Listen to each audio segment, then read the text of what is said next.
What is the difference between lone pair and bond pair? The magnitude of repulsions is LP, lone pair greater than BP, which is further greater than LP is lone pair, BP is bond pair. अभी जो मैंने left पे लिखाया और जो ये लिखवाया समझाती हूं.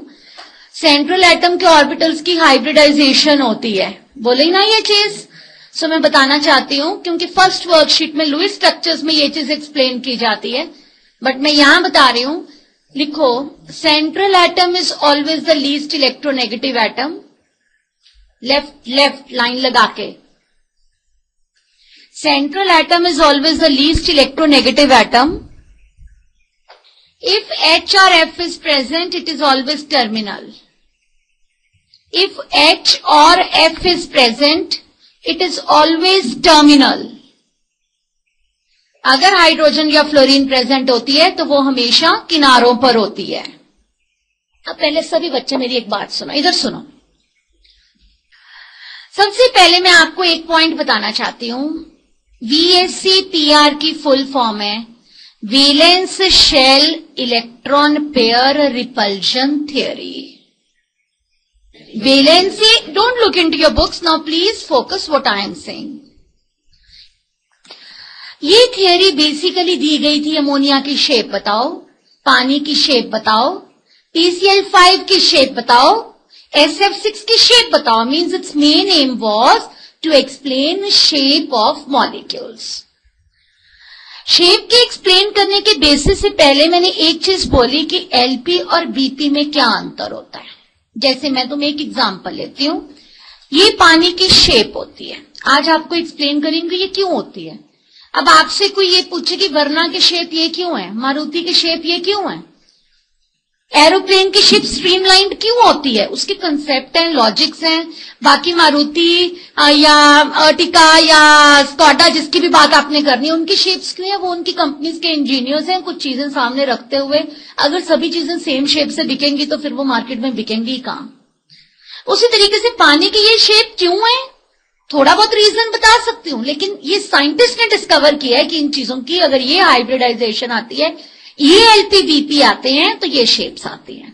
मैं एट प्रेजेंट आपको पहले डिफरेंस समझाना चाहती हूं that what is the difference between LP and BP. ये जो है ये है बॉन्ड पेयर. 2 इलेक्ट्रॉन्स, एक एच ने पार्टिसिपेट करा होगा, एक ओ ने. ये है बॉन्ड पेयर. अगर आप वैलेंस बॉन्ड थियरी वाले थर्ड वर्कशीट वाले ऑर्बिटल ओवरलैप डायग्राम से भी इसको करते हो तो ऑक्सीजन की हाइब्रिडाइज स्टेट होती है 1s2, 2s2, हाइब्रिडाइज स्टेट नहीं, ये 2px2, 2py1 एंड 2pz1. ये एक हाइड्रोजन के 1s से ओवरलैप कर गया, ये एक हाइड्रोजन के 1s से ओवरलैप कर गया और ये बॉन्ड्स बन गए. What about these two, N की वैल्यू सेम में ये 2 लोन पेयर पड़े हैं. बाकी ऐसे होते हैं कैसे होते हैं वो अभी बताऊंगी कि हाइब्रिडाइजेशन के बाद लोन पेयर्स बनते हैं. मेन मैं ये बताना चाहती हूं कि लोन पेयर में और बॉन्ड पेयर में क्या अंतर होता है. Loan pair is that pair which is the joint property of both. इस बॉन्ड को बनाने के लिए एक इलेक्ट्रॉन H ने दिया, एक इलेक्ट्रॉन O ने दिया. ये H के न्यूक्लियस के अट्रैक्टिव इन्फ्लुएंस के अंडर भी है और ये ऑक्सीजन के अट्रैक्टिव इन्फ्लुएंस के अंडर भी है. जब भी ज्यादा अट्रैक्शन होंगी तो वो कम स्प्रेड आउट होगा. ये है लोन पेयर. ये ऑक्सीजन के ऊपर 2 चींटियां बैठी हैं. ये वाले 2 पेयर बॉन्डिंग में पार्टिसिपेट नहीं करे. That pair which is not involve in bonding is known as lone pair. आपको कहोगे मैडम हमें कैसे पता लगेगा ये 2 हैं, वो सब मैं आज आपको बताऊंगी कि किसी भी हाइब्रिडाइजेशन में लोन पेयर्स और बॉन्ड पेयर्स कैसे निकाले जाते हैं. जैसे अमोनिया की शेप है ये, it has got pyramidal shape. आज आपको बताऊंगी मैं कि लोन पेयर और बॉन्ड पेयर कैसे निकाले जाते हैं. मीथेन की शेप मैंने परसों बता दी, sp3 हाइब्रिडाइजेशन, इसमें कोई भी लोन पेयर नहीं आया. आज आपको एक्सप्लेन करूंगी एक फॉर्मूला से कि लोन पेयर और बॉन्ड पेयर्स को कैसे निकाला जाता है. That's a separate aspect. Is this point clear to all of you?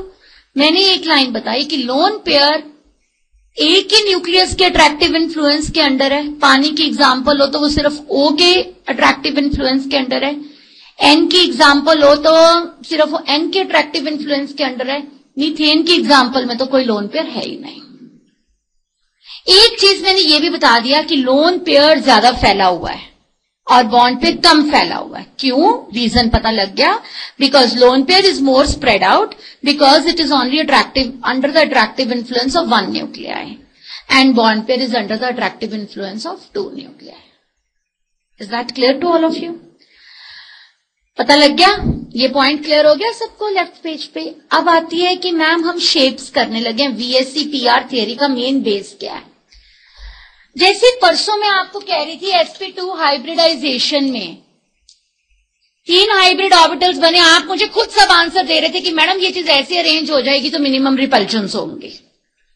आप मुझे परसों कह रहे थे ना कि मैम 3 चीजें ऐसे अरेंज होंगी तो रिपल्शंस सबसे कम होंगे।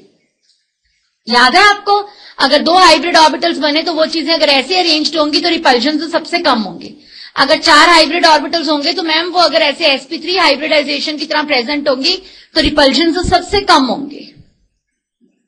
उसी तरीके से वेस्पर थियरी ये कहती है कि जब भी तुमने किसी चीज को शेप असाइन करनी है, जब भी आप किसी मॉलिक्यूल को शेप असाइन करने की बात कर रहे हो, उन सर्कमस्टांसेस में it's main M is repulsions should be minimum. Its main aim is repulsions should be minimum। और साइंटिस्ट ने जिन्होंने VSEPR थियरी दी उन्होंने ये फाइंड किया कि लोन पेयर रिपल्शंस सबसे ज्यादा होती हैं, फिर lone pair bond pair repulsions होती हैं और फिर बॉन्ड पेयर रिपल्शंस होती है। ये मैं अभी एक्सप्लेन करती हूँ शेप के हिसाब से। सेम एग्जांपल्स लूंगी। जैसे मीथेन जैसी एग्जांपल है, इसमें सिर्फ एक ही तरीके की रिपल्शन है BP। इसके पास LP है ही नहीं। इसके पास 2 तरीके की रिपल्शन हैं, BP और BP-LP। इसके पास तीनों तरीके की रिपल्शन है, LP-LP क्योंकि 2 लोन पेयर है, और BP एंड BP-LP। सो पहले तो ये डिसाइड करना आ गया कि मैम इसके पास कितने तरीके की रिपल्शंस होंगी। अगर सिर्फ बॉन्ड पेयर्स हैं तो एक ही तरीके की रिपल्शंस हैं। अगर एक लोन पेयर है तो 2 तरीके की रिपल्शंस हैं। अगर 2 या 2 से ज्यादा लोन पेयर्स हैं तो तीनों तरीके की रिपल्शंस हैं। मैम मैं आगे भी तुम्हें कह रही हूं, लेट अस कंसिडर मैं लोन पेयर हूं because my circumference is more. Let us consider he is bond pair, his circumference is very small. अगर लोन पेयर यहां से क्रॉस कर रहा है तो कितना रिपल्शन हो रही है? हमने उन रिपल्शंस को सबसे कम करना है। और रिपल्शंस कम करने का तरीका क्या होता है कि दे शुड बी फारदेस्ट अपार्ट। पहले मैं इस लाइन का जवाब देना चाहती हूं कि ये ऐसा क्यों है।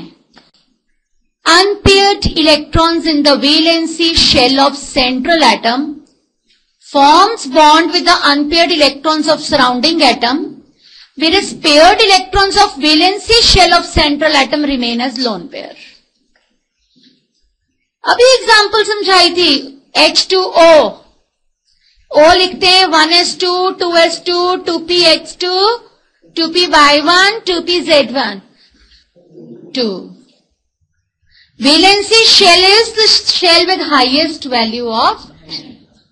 इसकी वैलेंसी शेल में कितने अनपेयर्ड इलेक्ट्रॉन्स हैं? और ये 2 ही बॉन्ड्स बना रहा है। ये 2 क्या काम करेंगे? लोन पेयर का। सो पहला पॉइंट क्लियर हो गया सबको। Second point, orbitals occupied by electrons in the valency shell, yes, they should be arranged in space in such a way that hybrid orbitals lie as far away from each other so as to impart maximum stability to the molecule. यहां से prove हो गया कि hybridisation सिर्फ central atom के orbitals की होती है। हमने उस दिन के लेक्चर में कर लिया, अगर सेंट्रल एटम की sp3 हाइब्रिडाइजेशन होगी तो उन हाइब्रिड ऑर्बिटल्स की शेप टेट्राहेड्रल होगी। अगर सेंट्रल एटम की sp3d हाइब्रिडाइजेशन होगी तो उन हाइब्रिड ऑर्बिटल्स की शेप ट्राइगोनल बाय पिरामिडल होगी। Being similarly charged, bond pair as well as lone pair repel each other. अब बॉन्ड पेयर है, ये भी तो पेयर ऑफ इलेक्ट्रॉन्स है ना, ये इसको भी रिपेल करेगा। लोन पेयर बस ऐसा फर्क है कि सिर्फ ये उसके ऊपर ऐसे ही पड़ा, ये भी इसको रिपेल करेगा, ये भी इसको रिपेल करेगा। Why they repel each other? Because they are similarly charged. Geometry and shape of molecules depends upon number of bond pairs as well as lone pair. आपका लॉजिक क्या कहता है कि सबसे ज्यादा रिपल्शंस इन तीनों एग्जांपल्स में से किसमें है? मैंने बोला सबसे ज्यादा रिपल्शंस पानी में, अमोनिया में कि CH4 में? पानी में। Is that clear to all of you? Magnitude of repulsions is maximum.